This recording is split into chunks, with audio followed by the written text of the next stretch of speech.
नमस्कार साथियों, आप सभी का स्वागत है विनोद अपडेट इंडिया पर। मैं हूं विनोद यादव। साथियों, आज के सेशन की सबसे लेटेस्ट और सबसे करंट न्यूज है वो बांग्लादेश को लेकर के है। साथियों, बांग्लादेश के अंदर वहां के अंतरिम सरकार के मुखिया बनकर के बैठे हुए मोहम्मद यूनुस ने अभी इस्तीफा दे चुके हैं। साथियों, इस्तीफा देने के बाद में जो उन्होंने अपने कार्यकाल में 18 महीने के अंदर 1.5 साल के अंदर जो मतलब कारनामे किए हैं, जो मतलब ऐतिहासिक कारनामे किए हैं, पूरे देश को शर्मसार किया है, उनके जो काले सच थे वो धीरे धीरे सामने आ रहे हैं। और सामने लाने वाले कोई आम आदमी नहीं है, देश के राष्ट्रपति, देश का प्रेसिडेंट है, वो उनकी एक एक परतों को हटाता जा रहा है। इवन साथियों, रेफरेंडम मतलब जो जनमत संग्रह के लिए बीएनपी को समर्थन दिया था, वो बीएनपी अब धीरे धीरे वहां से पैर पीछे करती हुई दिख रही है। साथियों, इस टाइम के अंदर वर्तमान में अगर देखा जाए, वहां पे इस टाइम में मोहम्मद यूनुस को हटने के बाद में तारिक रहमान वहां पे प्रधानमंत्री बन चुके हैं। और तारिक रहमान को प्रधानमंत्री बनने के बाद में बांग्लादेश में चीजें सामान्य होती हुई दिख रही हैं। मतलब एकदम पहले वाले जो मतलब तौर तरीके थे उनके अंदर आती हुई दिखाई दे रहे हैं, एकदम मतलब नेचुरल चीजें होती हुई दिखाई दे रही हैं। साथियों, आपको बता दूं, ये जो मोहम्मद यूनुस है, ये एक तरीके से मतलब अमेरिका का पपेट था। मतलब अमेरिका के द्वारा एक कठपुतली बैठाई जाती है, वैसे एक तरीके से एक कठपुतली थी। और ये ऐसी कठपुतली थी साथियों, जो मतलब पूरे वहां पूरे अल्पसंख्यक रहने वाले जो समुदाय है, उसका जितना शोषण हो सकता है उतना शोषण इसने किया भाई साहब ने। इवन जितने दंगे करवा सकते थे हिंदू मुसलमान के नाम पे, जितने दंगे करवाए। इसका मन किया कि भाई साहब मुझे पाकिस्तान की गोद में बैठना है, तो पूरे देश को ले जाकर के पाकिस्तान की झोली में रख दिया। इसको मन किया कि भाई साहब पूरे देश को मुझे चाइना की झोली में रखना है, चाइना की झोली में रख दिया। इवन हद तो तब हो गई थी कि इस भाई साहब ने भारत का चिकन्नेक कॉरिडोर है, जिसको सिलीगुड़ी कॉरिडोर बोला जाता है, उस कॉरिडोर के पास में ऐसे सेंसिटिव प्रोजेक्ट जो ये मतलब चाइना को देता है। और चाइना को देख करके एक तरीके से ये भारत को इस बात का मैसेज देता है कि अब चाइना आपकी यहाँ से निगरानी कर सकता है, अब आपको यहाँ से कभी थ्रेट होगा तो चाइना के लिए यहाँ से एक फ्रंट है, यहाँ से हम लोग खोल देंगे। ये मतलब एक तरीके से भारत के खिलाफ जितना जहर बोल सकता था, भारत के खिलाफ जितना भला बुरा कर सकता था, ये सब कुछ किया उस टाइम के अंदर। साथियों, इसने जो जितना काला काम किया उसकी परतें अब धीरे धीरे एक एक करके खुलती जा रही है। परतें खोलने के अंदर कोई और आम आदमी नहीं है, इस देश का मतलब जो राष्ट्रपति है, प्रेसिडेंट है, वो इस मुद्दे की परतें खोल रहे हैं। और इस मुद्दे की परतें ये खोल रहे हैं, इन्होंने कहा कि भाई साहब मोहम्मद यूनुस आया था तब सबसे पहला काम ढाका के अंदर किया था, तो मुझे मेरा तख्ता पलट करने में लगा था। इवन इन्होंने कहा कि मुझे मरवाने की साजिश की गई थी। इवन इन्होंने कहा कि शेख हसीना देश छोड़ करके चली गई, उसका इस्तीफा आज तक मेरे पास में नहीं आया। इन्होंने इवन ये कहा कि मुझे एक बंग भवन, मतलब जो राष्ट्रपति का भवन है, उसके अंदर मुझे एक तरीके से कैद करके रख दिया था। मेरा मतलब शोषण किया जा रहा था, मुझे सांसें नहीं लेने दे रहा था, मेरा दम घुट रहा था अंदर ही अंदर उस भवन के अंदर। इवन कोई भी फैसले हो रहे थे तो मेरे नाम से नहीं हो रहे थे, मुझे तो पूछा ही नहीं गया कि मेरे नाम से फैसले हो रहे थे। ये मां से इस मूर्ति के लिए, मतलब इस मोहम्मद यूनुस के लिए आरोप लगाते हैं। साथियों, ये तो आरोप लगाते हैं, एक झटका तो इन लोगों ने दिया, दूसरा झटका भाई साहब यहाँ के जो तारिक रहमान जो अभी बीएनपी के प्रधानमंत्री बने नए नए, इन्होंने पहले तो ये कहा था कि भाई साहब हम लोग जनमत संग्रह रेफरेंडम करवाएंगे, उसका समर्थन देते हैं। अब भाई साहब ने पैर पीछे खींच लिए कि भाई साहब, इन्होंने कहा कि भाई पूरी मेजोरिटी के साथ सरकार आ चुकी है, अब हमें आपसे मतलब नहीं है, ये जो आप कर रहे हो ये गलत कर रहे हो, हम रेफरेंडम का समर्थन नहीं करते हैं। साथियों, दूसरा झटका इन्होंने दिया। आपको बता दूं मेरे प्यारे मित्रों, जो जुलाई चार्टर जो मोहम्मद यूनुस लेके आया था, उसमें यह था कि भाई साहब संविधान बदला जाएगा, नया संविधान बनाया जाएगा, बांग्लादेश को नया संविधान मिलेगा। और इसके लिए प्रॉपर बांग्लादेश की वोटिंग हुई। उस टाइम के अंदर दो पर्चियां डलवाएगी। एक पर्ची व्हाइट कलर की थी, व्हाइट कलर की पर्ची इस बात को लेकर के थी कि भाई साहब सरकार किसकी बनेगी या किसकी सरकार को आपको चुनना चाहते हो वहां की जनता के लिए। दूसरा पर्चा था वो गुलाबी कलर के अंदर था, वो इस बात को लेकर के था कि भाई साहब उसके अंदर दो ऑप्शन थे, यस और नो के, कि संविधान चेंज किया जाएगा, संविधान बदला जाएगा, रेफरेंडम के लिए किया जाता है, जनमत संग्रह के लिए किया जाता है ये। और इसके अंदर यस या नो, आपको सिर्फ बस इतना सा बताना है कि आपको यस करना है या नो करना है, बस इतना सा बता दीजिए। और जब इसका रिजल्ट आया तो साथ ही निकल के आया कि बांग्लादेश की 70% पॉपुलेशन, 70% जनता ने इस बात के लिए यस किया है कि भाई साहब हम लोग रेफरेंडम जनमत संग्रह के मतलब हम लोग चाहते हैं। और ये प्रॉपर साथियों इसके अंदर 84 ऐसे मतलब रिफॉर्म किए गए थे, 84 ऐसे पॉइंट्स थे जिन पे मतलब नए संविधान के अंदर ऐड करने थे, नए रिफॉर्म करने थे उस संविधान के अंदर। और एक तरीके से ये था कि भाई साहब अब बांग्लादेश के अंदर नया संविधान बनेगा। पर साथियों, ये जो रेफरेंडम है, जो जनमत संग्रह है, जिसके अंदर 84 पॉइंट थे, उसमें कुछ ऐसे पॉइंट्स डाले गए थे जो इतने सेंसिटिव हैं कि उनको देखते हुए बीएनपी ने अपने पैर पीछे खींच लिए। भाई साहब, ऐसे क्या उसके अंदर मतलब 84 पॉइंटों में ऐसे कौन से पॉइंट है कि जिनकी वजह से बीएनपी जो एक समय के अंदर समर्थन कर रही थी, वो अब अपने पैर पीछे खींच रही है। तो आपको बता दूं, इसके अंदर एक तो ऐसा पॉइंट था कि भाई साहब राष्ट्रपति की शक्तियों को बढ़ा दो और प्रधानमंत्री की शक्तियों को कम कर दो। मतलब प्रधानमंत्री की शक्तियों को लेकर के राष्ट्रपति को दे दीजिए, प्रधानमंत्री की शक्तियां कम कर दीजिए, राष्ट्रपति की शक्तियां ज्यादा कर दीजिए। भाई साहब, इससे तारिक रहमान को किस बात से मतलब दिक्कत हुई, तो दिक्कत इस बात से ली कि उसमें एक पॉइंट ऐसा डाल दिया इन लोगों ने कि प्रधानमंत्री बस 10 साल ही प्रधानमंत्री रह सकता है बांग्लादेश का, इससे ज्यादा नहीं रह सकता। भाई साहब, तारिक रहमान यंग लड़का है, यंग जवान है, उसका तो अभी पूरा कैरियर बाकी पड़ा है। आपको बता दूं बांग्लादेश का इतिहास इस चीज को लेकर भी है कि वहां पे बैटल्स ऑफ बेगम्स, मतलब वहां पे बेगमों की लड़ाई चली है, चाहे वहां पे साथियों खालिदा जिया की सरकार रही हो, चाहे वहां पे शेख हसीना की सरकार रही हो। जब खालिदा जिया की सरकार रही तब बीएनपी पार्टी बहुमत के अंदर आई, और जब शेख हसीना की सरकार रही वहां पे अवामी पार्टी सरकार के अंदर आई, और लगभग 35 साल इन लोगों ने शासन किया, इन दोनों बेगमों ने। यहां तक 35 साल में कोई पुरुष प्रधानमंत्री नहीं बनता। बांग्लादेश के 35 साल बाद में पहले प्रधानमंत्री तारिक रहमान बनते हैं, और तारिक रहमान इस बात को लेकर ही कि ये मतलब अनसिक्योर होते हैं कि भाई साहब 10 साल बाद में मैं प्रधानमंत्री नहीं बन सकता, जबकि ये यंग है, पूरा कैरियर इनके सामने है। ये चाहते हैं कि जैसे इनकी माँ और जैसे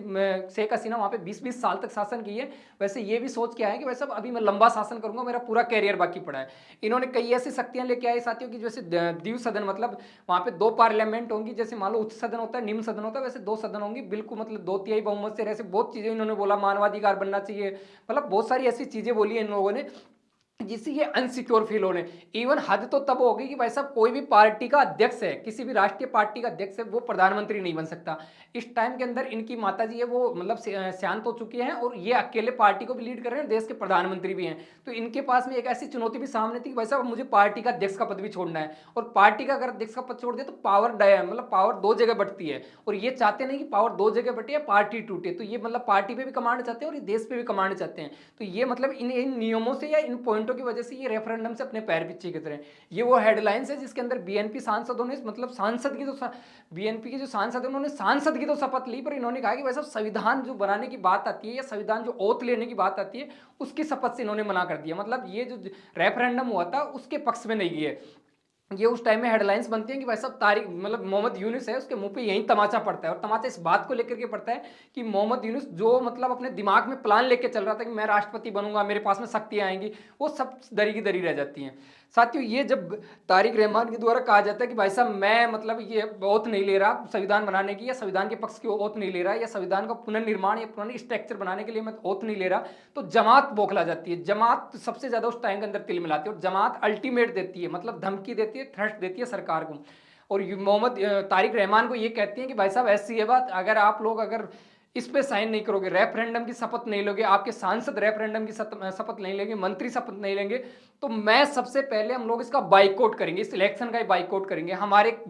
जमात के और जो इनकी पार्टी एनसीपी उनके कोई भी सांसद मतलब शपथ नहीं लेंगे। तारिक रहमान ने और तारिक रहमान के सांसदों ने कहा भाई साहब नहीं लो तो हमें क्या मतलब है, आपकी मर्जी, आप लो या नहीं लो, हमें तो जनता ने मतलब 150 सीटों में सरकार बनती है, हमें तो 200 सीटें मतलब मेजोरिटी दी है पूरी, मतलब एक तरीके से पूरा जनमत संग्रह मतलब हमें मिला है, और हम लोग सरकार चलाएंगे, आपकी इच्छा हो तो आओ सरकार के अंदर, आपकी भागीदारी, अगर आप नहीं आते हो तो कोई बात नहीं, आप बाहर बैठ के भी देख सकते हो, आपकी कोई जरूरत भी नहीं है। ये जमात को बताएगा, और जमात के मुंह पे भी जब ये तमाचा पड़ा तो जमात को समझ में आ गया कि भाई साहब ज्यादा फड़फड़ाने से अपना कुछ होना जाना है नहीं। चुपचाप इन्होंने वो पूरे काम किए, शपथ भी ली, पूरी प्रोसेसिंग होती है उसके अंदर, प्रॉपर भागीदार भी बने, इनको इनकी हैसियत भी यहीं पे मतलब तारिक रहमान ने दिखा दी। अब साथियों जो इनके प्रधानमंत्री, पहला झटका तो इस बात को लेकर के लगा। दूसरा इनके जो राष्ट्रपति हैं बांग्लादेश के इस टाइम में, साबुद्दीन राष्ट्रपति है वहां पे, साबुद्दीन है ना, वो मतलब एक एक आरोप धीरे धीरे इन पे लगा रहे हैं कि भाई साहब 18 महीने के अंदर ये कतई गुड्डी टाइप का आदमी है, मतलब ये बुजुर्ग तो हो चुका है पर इसके अंदर आज भी जवानी का वो कहते हैं ना कि मतलब खुमार इसके अंदर छड़ा हुआ है। इन्होंने पूरी फीलिंग ली है प्रधानमंत्री वाली, एक्चुअल के अंदर ये टेम्परेरी प्रधानमंत्री था।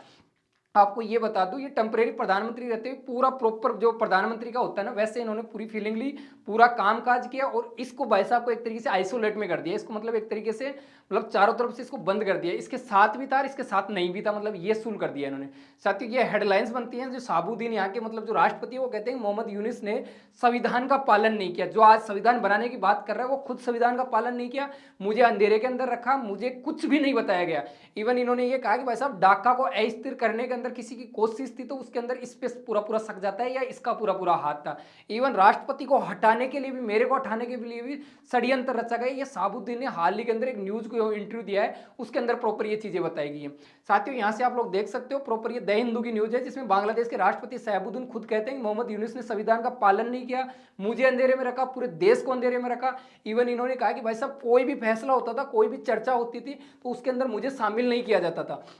साथियों यहां से मतलब बहुत सारे ऐसे राज हैं जिनका मतलब एक तरीके से पर्दाफाश किया गया और उसकी घोर आलोचना हो रही है कि भाई साहब ये दिखने में तो बहुत शरीफ आदमी था, एक्चुअल के अंदर ये था बहुत माइंडेड खोपड़ी।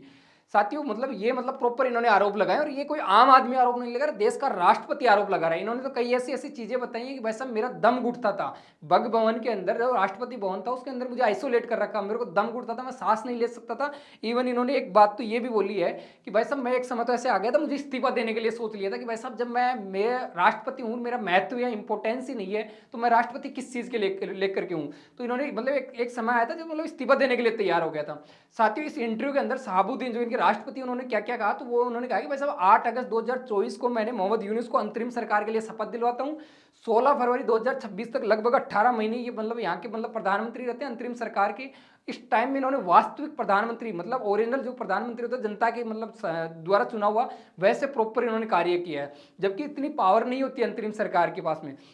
साथियों आपको बता दूं 22 अक्टूबर 2024 का जिक्र करता है मतलब शहाबुद्दीन जो राष्ट्रपति है यहाँ को, वो कहता है कि भाई साहब वो रात मैं मेरे जीवन में हमेशा याद रखूंगा जब भीड़ ने मेरे आवास को बंग भवन को घेर लिया था, और उसके बाद के अंदर मुझे पद से हटाने के लिए प्रॉपर मांग की गई थी, साजिश रची गई थी, ढाका के अंदर मुझे मारने की साजिश रची गई थी। शहाबुद्दीन ने यहाँ तक भी कहा कि भाई साहब मोहम्मद यूनुस है उसके जो समर्थक थे, जब मुझे हटाने की बात की गई थी उस टाइम के अंदर मेरा किसी ने साथ दिया तो बीएनपी पार्टी, बांग्लादेश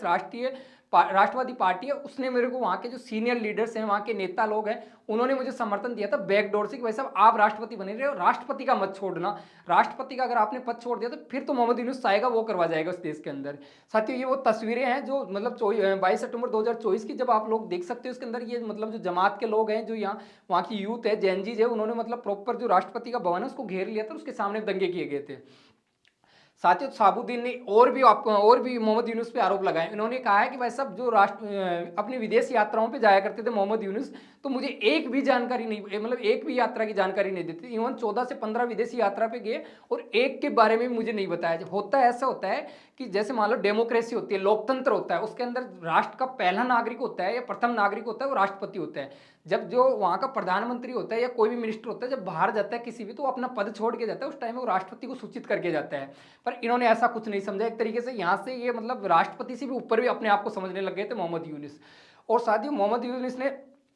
इन्होंने जिक्र किया शहाबुद्दीन ने कि मेरी 2 विदेश यात्राओं को कैंसिल कर दिया। मतलब इन्होंने कहा कि एक बार मेरी कोवासा की यात्रा थी पिछले दिसंबर के अंदर, उसको कैंसिल कर दिया, मतलब मोहम्मद यूनुस ने राष्ट्रपति की यात्राओं को। इवन दूसरी कतर के जो अमीर है उन्होंने मुझे निमंत्रण दिया था विदेश, तो विदेश मंत्रालय ने उस टाइम के अंदर ये कहते हुए ठुकरा दिया कि भाई साहब हमारा राष्ट्रपति तो यहाँ पे हमारी मतलब राज्य के अंदर, हमारे देश के अंदर बिजी है इसलिए नहीं आ सकते, जबकि ये चीजें मुझे पूछी नहीं की, मेरे को बिना पूछे हुए मेरी मतलब यात्राओं को कैंसिल कर दिया था। इस टाइम इतनी तानाशाही, इतनी डिक्टेटरशिप कर रहा था ये मोहम्मद यूनुस। इन्होंने साथियों एक घटना का और जिक्र किया, जो मतलब शहाबुद्दीन यहाँ के राष्ट्रपति, उन्होंने एक जिक्र किया, उन्होंने कहा कि कोई भी मतलब किसी भी देश के उच्चायुक्त होते हैं, एम्बेसीज होती हैं अलग अलग देशों के अंदर, वहां पे मतलब राष्ट्रपति की फोटो लगती है, वो इस बात को लिखती है कि देश का प्रथम नागरिक है और शासन उसी के नाम से चलता है, सरकार उसी के नाम से चलती है, तो उसकी फोटो लगी हुई होती हैं। तो साथियों इन्होंने कहा कि भाई साहब मेरी जहां जहां मेरे एम्बेसीज के अंदर, बांग्लादेश की एम्बेसी मेरी फोटो थी उन सबको उतरा दिया, मतलब मेरी एक भी फोटो वहां पे नहीं है। इस टाइम में भाई साहब ने अपनी खुद की लगवाई वहां पे। इवन इन्होंने ये भी कहा कि भाई साहब हाल ही के अंदर जब चुनाव होने वाले थे उसके 2 दिन पहले कि अमेरिका के साथ में जाकर के ट्रेड डील करके आते हैं मोहम्मद यूनुस, उसके बारे में मुझे कुछ नहीं बताया, कोई जानकारी नहीं दी, क्या ट्रेड डील के अंदर हुआ, क्या बात करके आए, कोई नहीं, मेरे से तो आकर मिले भी नहीं, मेरे से बात भी नहीं की। साथियों इन्होंने कहा कि मुझे बताना चाहिए था, क्योंकि ये संवैधानिक जिम्मेदारी होती है कि राष्ट्रपति को बताया जाए कि भाई साहब हम लोग इस देश के साथ में ये समझौते करके आए, ये एग्रीमेंट्स करके आए, ये डील करके आए, पर इन्होंने ऐसा कुछ भी उचित नहीं समझा। आपको साथियों बता दूं, जो मतलब आपको आश्चर्य होगा कि जो जिन लोगों की वजह से मोहम्मद यूनुस सत्ता के अंदर आए थे वो जमात के लोग थे, और ये जीएनजी, ये जमात के नेता हैं और ये जीएनजीज हैं, मतलब यूथ है वहां का यूथ, मतलब जिनकी अभी प्रेजेंट टाइम की बांग्लादेश की सरकार चुन के आई है उसमें 6 सीटें आई हैं, 300 में से 6 सीटें आई हैं, और लगभग 1.5% मतलब अप्रोक्सीमेट 2% के आसपास इनका साथियों बहुमत आता है।